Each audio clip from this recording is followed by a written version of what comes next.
Hello and welcome to my E-Invoicing Roundup for July 2025. We're going to start with the EU, so let's zero in on Germany. Now, Germany is live with E-Invoicing. It started in January 2025, but what Germany has just recently done is it's recently released its revised draft of B2B E-Invoicing rules, and it's covered off some further information, so updates on things like a requirement for EN 16931 compliance checks, some clarifications on things like for industries like the construction industry, and also new provisions for SMEs and for low value invoices. Moving on, the CEN, which is the European Committee for Standardization, it will publish an updated version of EN 16931 by September 2025 to make sure that it supports ViDA, B2B and intra-EU needs. Its features include a modernized core semantic model and also a revised syntax bindings for CII, which stands for Cross Industry Invoice, and UBL. Let's move on to Poland. So Poland is due to go live in February next year with mandated e-invoicing. Its KSEF 2.0 was submitted to Parliament very recently, and the aim is to pass this as law in July, so this month, ahead of the go live in about 6 months' time. Let's move on to the Netherlands, and the Netherlands has confirmed that it will comply with ViDA's 1st of July 2030 deadline for cross-border mandates. It's going to prioritise flexibility and is looking to be offer as small a burden as possible to SMEs and micro businesses in terms of onboarding them. It's in a consultation at the moment from a technical perspective to figure out if it will use a national platform or if it will use a third-party platform. Let's have a look at Greece. So Greece has delayed the final phase of its B2G e-invoicing rollout till September the 1st, 2025.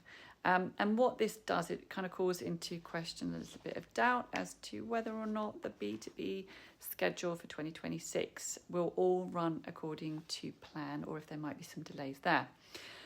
Let's turn our attention to Croatia. So Croatia has approved a Fiscalization Act, and within that, it's mandating domestic B2B e-invoicing and e-reporting for VAT-registered businesses. The rules for non-residents currently remains unclear. If we have a look now outside the EU and put our attention to updates for Africa, Middle East and Asia, see what's happening there.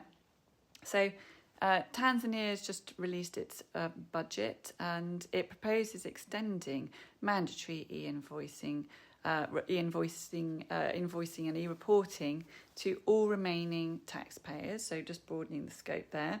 Let's have a look at the UAE. So the UAE has released key technical documents for its July 2026 e-invoicing launch.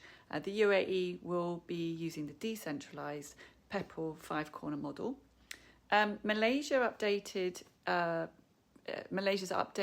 PINT MY version 1.2.0 standard now includes an enhancement for self-billing. So revised standard fully allows for fully interoperable e-invoicing through the PEPL network. Let's have a look at Mauritius. So Mauritius confirmed the third wave of companies under its e-invoicing mandate will be taxpayers with a revenue over 80 million Mauritian rupees, which is about 1.8 million US dollars a year. So any company with annual revenue above 1.8 million dollars will need to be in scope for the mandate, so they will need to comply. And this all comes into effect in 2026.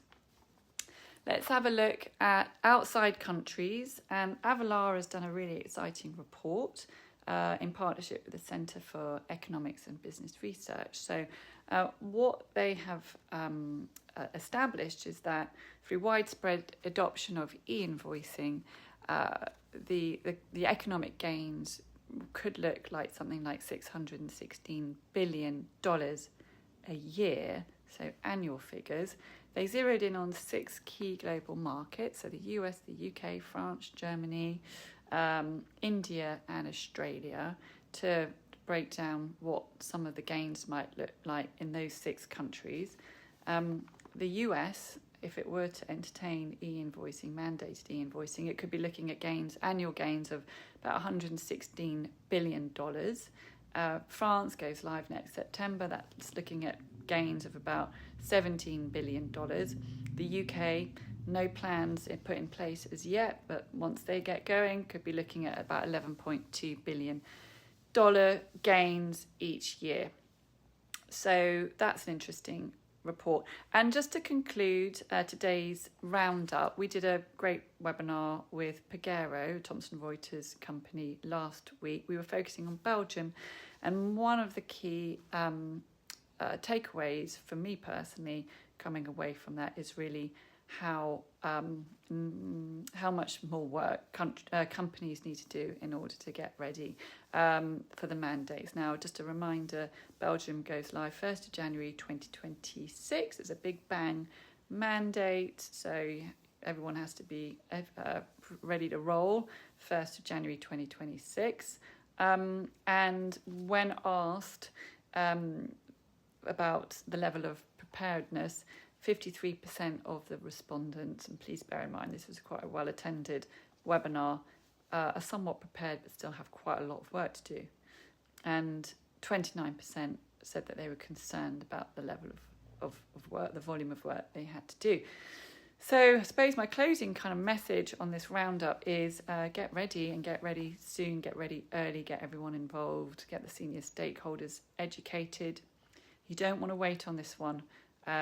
So just get your ducks in a row nice and early. There's a lot of work to be done. Please do use SharedServiceslink as a key resource for you. We've got some great webinars coming up and some great reports and some great content. So we're here to help you on your journey, and I hope these roundups are useful for you, and best of luck in the time being, and I'll be in touch with my next roundup soon.